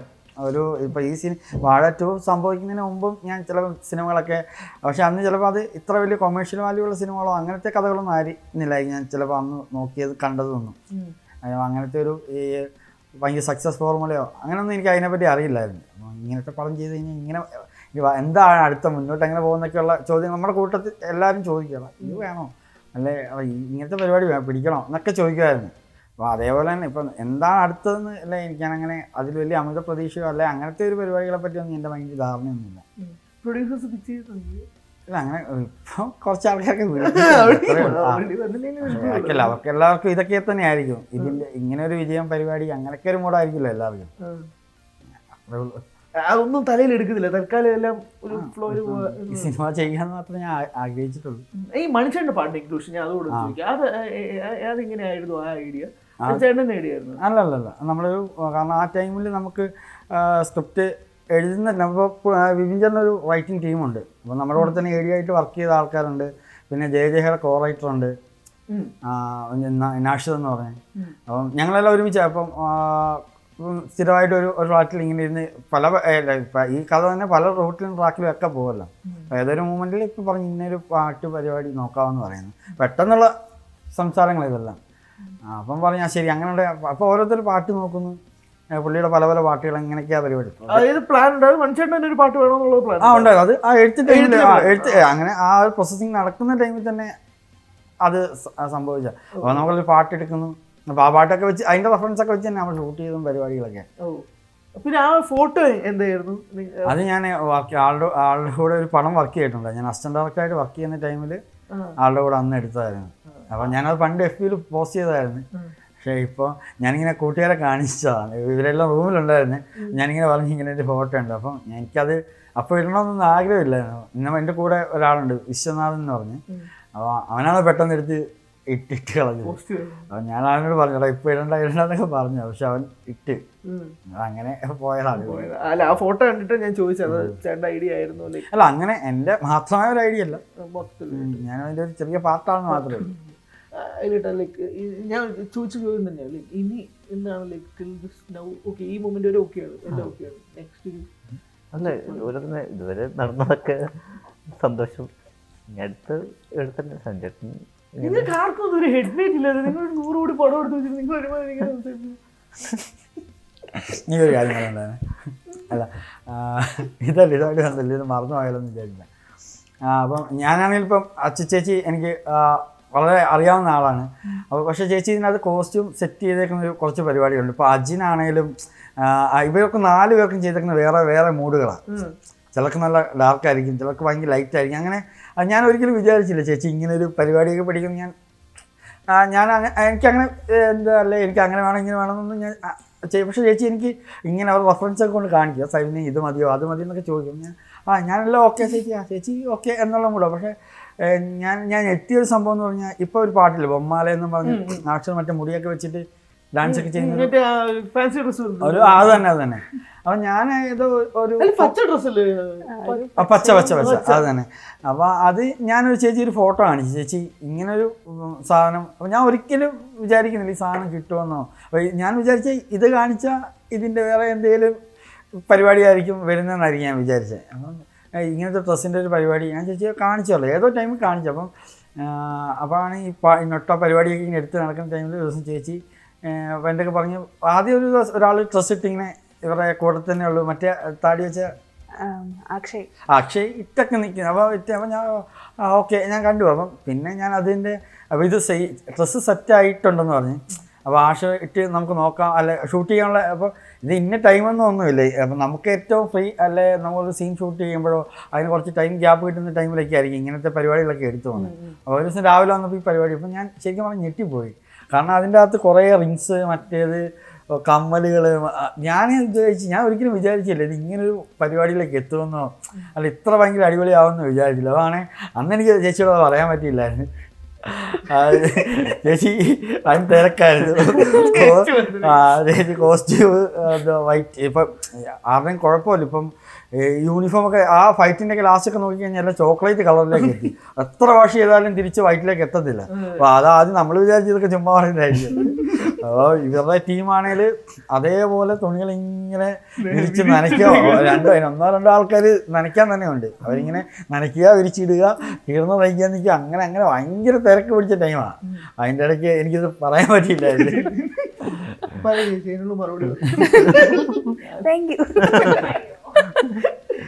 ടീമിനെ പറ്റി പറയും ഈ പറഞ്ഞ പോലെ തന്നെ. എൻ്റെ ടീം കോസ്റ്റ്യൂം ടീമാണോ കോസ്റ്റ്യൂം ടീം എനിക്ക് നല്ല ടീമാണ് ഉണ്ടായിരുന്നത്. അവർ എല്ലാവരും ആക്ച്വലി ഭയങ്കര സപ്പോർട്ടീവും ഭയങ്കര ഹാർഡ് വർക്കിംഗ് ആയിരുന്നു. തിരിച്ചു പോയാലും ഇവർക്ക് പണിയുണ്ടായിരുന്നു. ഇതേപോലെ വാഷ് ചെയ്യുന്ന പരിപാടി രാത്രി മൊത്തം ഈ ഫൈറ്റിൻ്റെ ടൈമിലൊക്കെ ആണെങ്കിലും രാത്രി മൊത്തം ഇവർക്ക് വാഷിങ് ഉണക്കുന്ന പരിപാടിയൊക്കെ തന്നെയായിരുന്നു. അതുമല്ല ഈ എല്ലാം പിള്ളേരാണല്ലോ, പിള്ളേർ എവിടെയെങ്കിലുമൊക്കെ ആയിരിക്കും ഡ്രസ്സ് എടുത്തിടുക അതൊക്കെ. അപ്പോൾ ഇത് കളക്ട് ചെയ്യുന്നത് തന്നെ ഒരു വലിയൊരു പണിയാണ്. അപ്പോൾ എൻ്റെ കൂടെയുള്ള ടീമെല്ലാം ഭയങ്കര ഹെൽപ്ഫുള്ളും സപ്പോർട്ടീവ് ആയിരുന്നു. ഓക്കെ, ഇപ്പൊ എത്തി നിൽക്കുന്ന ഒരു പോർഷൻ എന്ന് പറയുന്നത് നിങ്ങൾക്ക് ചിലപ്പോൾ നേരത്തെ പ്ലാൻ ഉണ്ടായിരിക്കാം, അല്ലെങ്കിൽ നേരത്തെ അല്ല നിങ്ങൾ ഇരിക്കുന്ന അങ്ങനെയാണ്. ഇത് സെറ്റ് നമ്മളിത് നേരത്തെ വിചാരിച്ചിട്ടുള്ള ഒരു ആറ്റിറ്റ്യൂഡ് ഇരുന്നു ഞാൻ ചോദിക്കുക. ലൈക്ക് ഈ പറഞ്ഞതുപോലെ തന്നെ ഇപ്പൊ എനിക്കിത് ഭയങ്കര അൺബിലീവബിൾ ആണ്. കാരണം മലയാളത്തിൽ നമ്മൾ കോണ്ടന്റ് ആണ് കിങ് എന്നൊക്കെ പറഞ്ഞാൽ പോലും ഭയങ്കര താരതമ്യേന സിനിമയായിട്ട് ഇതുവരെ വർക്ക് ചെയ്യാത്ത പുതുമുഖങ്ങളാണ്. അതായത് നമ്മൾ റീൽസിൽ കണ്ടിട്ടുണ്ടെന്നല്ലാതെ സിനിമ ഫീൽഡിൽ എങ്ങനെയാണ് ഒരു സ്റ്റാർ ഡയറക്ടർ എന്ന് പറഞ്ഞ പരിപാടിയില്ല, സ്റ്റാർ ടീം എന്ന് പറഞ്ഞ പരിപാടിയില്ല. നമുക്ക് ആകെ ഇതിനകത്ത് പരിചയമുള്ള വിപിൻ ദാസ് എന്ന് പറഞ്ഞ വ്യക്തിയാണ്. ഇത് നമുക്ക് നേരത്തെ പരിചയമുള്ള. അവിടെ നിന്നുകൊണ്ട് ഈ റൂട്ട് പോവാന്ന് പറയുന്നത് നമുക്ക് ഇപ്പൊ ആലോചിക്കുമ്പോൾ ഓക്കെ ഫൈൻ. പക്ഷെ ഇതിന്റെ ഒരു ടേക്ക് ഓഫ് തൊട്ട് നമ്മൾ ചിന്തിക്കുമ്പോഴേക്കും ഇത് ഇത്രമാത്രം പാടാണ് എന്നുള്ളൊരു സംഭവത്തിലേക്ക് എത്തുന്നുണ്ട്. നിങ്ങളുടെ ഇന്റർവ്യൂസ് പോലും റിലീസിന് മുന്നേ വളരെ മിനിമലായിരുന്നു. ഇപ്പം കുറവായിട്ടാണ് എനിക്ക് തോന്നിയത്. പക്ഷെ ഉണ്ടായിരുന്നു, ഇല്ലെന്നല്ല, പക്ഷെ കുറവായിരുന്നു എന്നുള്ളതാണ്. അവിടെ നിന്ന് ലൈക്ക് ഈ last week as a director evolving എങ്ങനെ ഉണ്ടായിരുന്നു? ഒരു ഇവോൾവ് പരിപാടി ആണല്ലോ. ഓക്കെ, നമ്മുടെ ഹാർഡ് വർക്ക് സ്വെറ്റ് എല്ലാം ആയിട്ട് നമ്മൾ സ്ക്രീനിലേക്ക് കൊണ്ടുവന്നു. പക്ഷെ അത് കഴിഞ്ഞിട്ടൊരു ടേക്ക് ഓഫ് തൊട്ട് കഴിഞ്ഞു ഇവോൾവ് ആയില്ലേ? അങ്ങനെ ഡിഫറൻസ് നമുക്ക് ആർക്കും ഫീൽ ചെയ്തിട്ടില്ല. അല്ല, അതെനിക്ക് ഒരു മണിക്കൂറിന് മനസ്സിലായി. എന്തായാലും നമുക്കൊരു തോന്നലുണ്ട്. ഇപ്പം നമുക്കാണെങ്കിലും ഈ പറഞ്ഞ പരിപാടി അങ്ങനെ ഇതിപ്പോൾ ഇത്ര വിജയം മാത്രമേ നമ്മളെല്ലാവരും ചിന്തിക്കുന്നത്, വിജയമായി. പക്ഷെ ഇത് താഴേക്ക് പോകുകയാണെങ്കിൽ ചിലപ്പോൾ നമ്മൾ പല ആൾക്കാരെ അത് ഭയങ്കരമായിട്ട് ബാധിച്ചു. അതെ.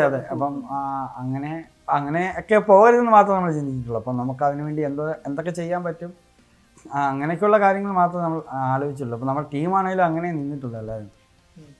അങ്ങനെ ഇന്ന ആൾ അത് ചെയ്യണം അങ്ങനെയൊന്നും ആരും ഇല്ല. ഇപ്പം നമ്മൾ വളരെ കുറച്ച് ക്രൂ ആണ് ഇപ്പോൾ ജോർജിയയിലൊക്കെ പോയത്. അവിടുത്തെ കാലാവസ്ഥ നല്ല പ്രശ്നമായിരുന്നു. ഭയങ്കര നമുക്കൊരിക്കലും പെട്ടെന്ന് ഉൾക്കൊള്ളാൻ പറ്റാത്ത രീതിയിലുള്ള കാലാവസ്ഥ, അവിടുത്തെ സാഹചര്യങ്ങൾ അങ്ങനെയായിരുന്നു.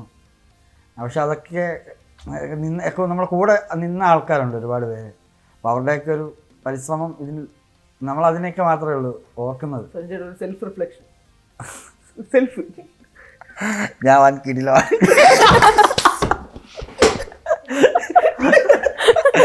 അല്ല വിജയ ഇല്ല വേറെ എനിക്കറിയില്ല. അല്ല അതിനെ പറ്റി 2 വാക്ക് പറയാൻ പറയാത്ത നന്ദികളൊക്കെ എവിടെ വെച്ച്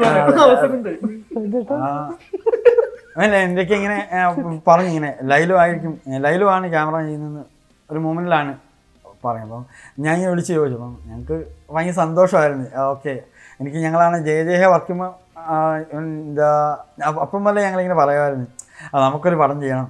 ഞങ്ങൾ പല കഥകളൊക്കെ പറയുമായിരുന്നു ഇങ്ങനെ അങ്ങോട്ടും ഇങ്ങോട്ടും ഒക്കെ. അപ്പം ഒരിക്കലും വിചാരിച്ചില്ല ഇത് ഇങ്ങനൊരു ഇതിലേക്കായിരിക്കും നമ്മൾ എത്തുന്നതെന്ന് വിചാരിച്ചില്ല. പിന്നെ ഷൂട്ട് നടക്കുന്ന പല ടൈമിലും ഇപ്പോൾ ചിലത് നമ്മൾ ഭയങ്കര ഹൈഡ് ചെയ്തൊക്കെ ഷൂട്ട് ചെയ്യും. ഇതിപ്പം അതിൻ്റെ കുറേ മൊണ്ടാഷ് കെട്ടുകളും പരിപാടികളൊക്കെ പോവല്ലോ. അപ്പോൾ അങ്ങനത്തെ ഒരു സിനിമയാണല്ലോ ഇത്. അതാണ് ഇതെന്തിനാ എടുക്കുന്നത് അങ്ങനെയൊക്കെയുള്ള ചോദ്യങ്ങളൊക്കെ ഉണ്ടാകും. പക്ഷേ അതൊക്കെ എന്നാൽ പോലും എല്ലാ പരിപാടികളും ഭയങ്കര അടിപൊളിയായിട്ട് നിന്ന് ചെയ്തു തന്നൊരാളാണ്. വെച്ചേക്കുന്ന ഫ്രെയിംസ് ആണെങ്കിലും ശരി. ഞാൻ ഇപ്പം ഏതൊരു സീൻ നമ്മൾ ഷൂട്ട് ചെയ്യുന്ന പരിപാടി പ്ലാൻ ചെയ്യുമല്ലോ. അപ്പം നമ്മളൊരു പ്ലാനായിരിക്കും എത്തുക. അതേ ആ സ്ഥലം കണ്ട് അതേ ആൾക്കാരിലേക്കൊക്കെ പ്ലേസ് ചെയ്ത് നിൽക്കുന്ന ടൈമിൽ ഞങ്ങൾ തമ്മിലൊരു സംസാരം എന്തായാലും ഉണ്ടാകാറുണ്ട്. ഇപ്പം നമ്മുടെ ഡയറക്ഷൻ ടീമിലുള്ള ആൾക്കാരും ഇപ്പം അതിൻ്റെ ചീഫുണ്ട് റെജി എന്ന് പറഞ്ഞ്, ഞാൻ ചേട്ടനെ പിന്നെ ലൈലു ആയിരിക്കും. നമ്മളപ്പം സംസാരിക്കുന്ന ടൈമിൽ എന്തായാലും ഒരു സീനിൽ ലൈലു ഒരു ഷോട്ട് നമുക്ക് വേണ്ടി പറയും. നമുക്കത് ഓക്കെ ആണെങ്കിൽ എടുക്കാം, ഇല്ലെങ്കിൽ വിടാമെന്ന് പറഞ്ഞ പരിപാടിയാണ്. അപ്പോൾ അതിൽ ഒരു 50% പരിപാടി അവൻ പറഞ്ഞിട്ടുള്ള പരിപാടി നമ്മൾ അറ്റൻഡ് ചെയ്തിട്ടുണ്ട്. 50% ചിലപ്പോൾ നമുക്കത് വേണ്ടാത്തതായിരിക്കും. പക്ഷേ ആ തന്നേക്കുന്നത് അത്രയും നല്ല മനോഹരമായ പരിപാടികളായിരിക്കും. പിന്നെ നമുക്ക് അങ്ങനെ ഒരു ചില സീനുകളൊക്കെ ഷൂട്ട് ചെയ്യുമ്പോൾ നമുക്ക് ഭയങ്കര ടെൻഷൻ ഉണ്ടാകാറുണ്ട്. ടെൻഷൻ എന്ന് വെച്ചാൽ പറഞ്ഞാൽ ഇത് വർക്കാവുമോ. ഇപ്പോൾ ആ തിയേറ്റർ സീനൊക്കെ തന്നെ പറഞ്ഞാൽ അത് ഒരു പാളയിൽ വന്നു കഴിഞ്ഞാൽ അത് ഇപ്പോൾ ആൾക്കാർ ചിരിക്കുമ്പോൾ എനിക്ക് ഒരുപാട് സന്തോഷം തോന്നുന്നു. ചിരി വന്നല്ലോ അല്ലെ അങ്ങനെയൊക്കെ. പക്ഷെ അന്ന് ഷൂട്ട് ചെയ്യുന്ന ടൈമിൽ അത് വർക്കാകുമെന്ന് മാത്രമേ നമ്മൾ ചിന്തയുള്ളൂ. അപ്പം അതിന് വേണ്ട ആ ഫ്രെയിംസും പരിപാടികളൊക്കെയും ഇപ്പം അതിനൊരു പ്ലേ പരിപാടികളൊക്കെയും നമ്മൾ തമ്മിൽ സംസാരിക്കുമ്പോൾ നമുക്കൊരു ഭയങ്കര ക്ലിയർ ആകുന്നത് ഒരു ക്യാമറമാനായിട്ടുള്ള കണക്ഷൻ അത്ര ഇപ്പോൾ എല്ലാ ഡിപ്പാർട്ട്മെൻറ്റുമായിട്ട് നമുക്കൊരു കണക്ഷൻ ഭയങ്കരമായിട്ട് വേണം. അതിൽ ഭയങ്കര ഇമ്പോർട്ടൻ്റ് ആണ്. ഇപ്പോൾ അറ്റ് ദ ടൈമിൽ നമ്മൾ ഷൂട്ട് ചെയ്യുന്ന ടൈമാണല്ലോ ഏറ്റവും. ഇപ്പോൾ അവിടെ ഉള്ളത് മാത്രമേ ഉള്ളൂ മുന്നോട്ട് പോയി കഴിയുമ്പോൾ എന്ത് വേണമെങ്കിലും ചെയ്യാൻ പറ്റുന്നത്. അവിടെ അത് എടുക്കാൻ പറ്റിയില്ലല്ലോ അല്ലെ അത് ചെയ്യാൻ പറ്റിയില്ലേ അവിടെ പോയിട്ടൊന്നും ചെയ്യാൻ പറ്റത്തില്ല. അപ്പം ഇവിടെ വെച്ചാണ് ആ പരിപാടികളൊക്കെ നടക്കുന്നത്. അപ്പം അത്രയും നല്ലൊരു കണക്ഷൻ എനിക്ക് ഞങ്ങൾ തമ്മിൽ ഉണ്ടായിരുന്നു. അപ്പോൾ അതൊക്കെയാണ് അത് ഈ സിനിമയുടെ മൂഡിനെ എല്ലാത്തിനെയും അത് ഗുണമായിട്ടുണ്ടെന്നാണ് ഞാൻ വിചാരിക്കുന്നത്. അപ്പം ഒരു വലിയ താങ്ക്സ് ഉണ്ട് ലൈലുവിന്. എന്തായാലും ഇത് ഭയങ്കര പേഴ്സണൽ ആയിട്ടൊരു വിക്ടറി ആയിട്ടാണ് എല്ലാവരും പറയുന്നത്. ഞാൻ പറഞ്ഞത് എല്ലാവരും അത് ഭയങ്കര സ്റ്റാർ കാസ്റ്റ് അങ്ങനെ ഒന്നും അല്ലാതെ നമുക്ക് റിലേറ്റ് ചെയ്യാൻ പറ്റുന്ന കഥയ്ക്ക് നമ്മൾ പോയി കണ്ട് അത് വിജയമാകുമ്പോൾ അത് ഇത്രയും ഓഡിയൻസിലൂടെ ഒരു മാസിവ് ഓഡിയൻസിലൂടെ ഇരുന്ന് കാണുമ്പോൾ എല്ലാവർക്കും ഒരു ഇമോഷൻ ഫീൽ ചെയ്യുമ്പോൾ അത് നമ്മുടെ വിജയമാകും. അതാണ് സിനിമയുടെ ഒരു ഭംഗിയായിട്ട് തോന്നുന്നത്. അപ്പോൾ അത് കണക്റ്റ് ആയിരുന്നു. അത് തന്നതിനും നിങ്ങളുടെ ടീം മൊത്തത്തിൽ എസ്പെഷ്യലി നിങ്ങൾ 3 പേരും ഉള്ളത് കൊണ്ട് താങ്ക് യു സോ മച്ച്.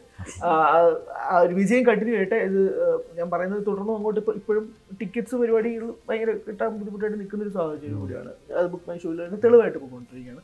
ആ ഒരു ജൈത്രയാത്ര തുടരട്ടെ. എത്രയാണ് ഞാൻ പറയുന്നത് ഇപ്പോൾ ബോക്സ് ഓഫീസ് കളക്ഷൻ എത്രയായാലും ഇപ്പം ഇവിടെ നിന്നായാലും ഇനി അങ്ങോട്ടേക്ക് പോയാൽ പോലും നിങ്ങൾ ഡെലിവർ ചെയ്തിട്ടുണ്ട് ആ സാധനം. അത് ഒട്ടാകെ തന്നെ കിട്ടിയിട്ടുമുണ്ട്. നിങ്ങൾ ചിലപ്പോൾ ആ സമയത്ത് ഷൂട്ട് ചെയ്യുന്നതൊക്കെ ഇത് ചിലപ്പോൾ ഒന്നും ആലോചിച്ചിട്ടുണ്ടാവില്ല. പക്ഷെ at the end of the day audience കാണുന്നത് നിങ്ങൾ തന്ന ഔട്ട്പുട്ടാണ്. അത് നമുക്ക് കണക്ട് ആകുമ്പോൾ കിട്ടുന്നൊരു സന്തോഷവും നമ്മൾ ആ 150 രൂപ എടുത്ത് വെർത്താണെന്ന് തോന്നിപ്പിക്കുന്ന ഒരു പരിപാടി ഉണ്ടല്ലോ. ഇപ്പം ഞാൻ തന്നെ പടം 3 തവണയാണ് പോയി തിയേറ്ററിൽ കണ്ടത്. 3 വ്യത്യസ്ത ആളുകൾ. ആദ്യം ഒറ്റയ്ക്ക് പോയി, എൻ്റെ ഫ്രണ്ട്സിൻ്റെ കൂടെ പോയി, പിന്നെ ഫാമിലി ആയിട്ട് കൊണ്ടുപോയി. ഇങ്ങനെ കൊണ്ടുപോകാനുള്ള കാരണം നിങ്ങൾ ആ ഇമോഷൻസ് എല്ലാവർക്കും തന്നിട്ടുള്ളത് കൊണ്ടാണ്. എനിക്ക് ഫ്രണ്ട്സുമായിട്ട് പോകാനുള്ള ഇമോഷൻ എനിക്കുണ്ട്, വീട്ടുകാരായിട്ട് പോകാനുള്ള ഇമോഷനും ഉണ്ട്. അതുകൊണ്ട് എനിക്ക് 2 ഓഡിയൻസിനെ കൊണ്ടുപോകാൻ തോന്നുന്നതെന്ന് പറഞ്ഞില്ലേ, അതുപോലെ പലരും ഇതുപോലെ റിപ്പീറ്റ് ആയിട്ട് പോയിട്ടുണ്ടാവും പലരുടെയും കൂടെ ആയിട്ട്. അത് തന്നതിനും താങ്ക് യു സോ മച്ച്. അതുകൊണ്ട് തന്നെ നിങ്ങളുടെ അടുത്ത പ്രോജക്റ്റിന് വേണ്ടിയിട്ട് ഭയങ്കരമായിട്ട് വെയിറ്റ് ചെയ്തിട്ടുണ്ട്. ഇത് വെറും വാക്കിന് വേണ്ടി ഇന്റർവ്യൂവിന് പറയുന്നതല്ല. സഞ്ജയുടെ ആയാലും അഖിലായാലും ചേച്ചിയുടെ ആയാലും നിങ്ങൾ ആ ബേസ് സെറ്റ് ചെയ്ത് വെച്ചിട്ടുള്ളതുകൊണ്ട് അടുത്ത പ്രോജക്റ്റ് അത് അങ്ങനെ ഇരിക്കുമെന്ന് വിശ്വസിക്കുന്നു. ഒന്നും ആയിട്ടുണ്ടോ ടോക്സ് ആയിട്ടുണ്ടോ എന്ന് എനിക്ക് അറിയത്തില്ല. ആവുന്നെങ്കിൽ ഗംഭീരമാവട്ടെ. Thank you so much.